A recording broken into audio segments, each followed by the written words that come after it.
কবিতাকে অনুরোধ জানাবো আজকে শ্রী মাখনলাল সরকার সম্পর্কে তিনি আমাদের বলবেন।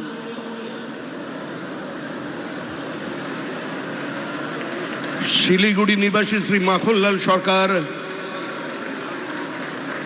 সবরীর প্রতীক্ষার মতো দীর্ঘ প্রতীক্ষা।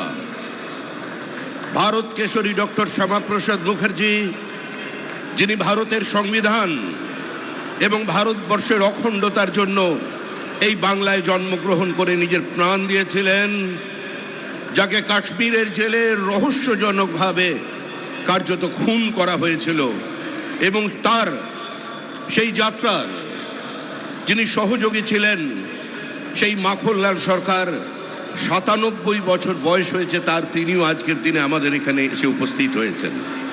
শ্রী মাখনলাল সরকার তারপরে দিল্লিতে একটি দেশাত্মবোধক গান গাওয়ার জন্য দিল্লি পুলিশ তাকে গ্রেপ্তার করে। কংগ্রেসের সরকার নিয়ে যাওয়া হয় বিচারালয়ে। বিচারপতি বলেন তার উকিলের পরামর্শে যে ক্ষমা চান, আপনার মুক্তি দেব। কিন্তু মাখনলাল সরকার বলেছিলেন আমি কোনো অপরাধ করিনি, সুতরাং আমি একটা গান গেয়েছি। বিচারপতি বলেন তাহলে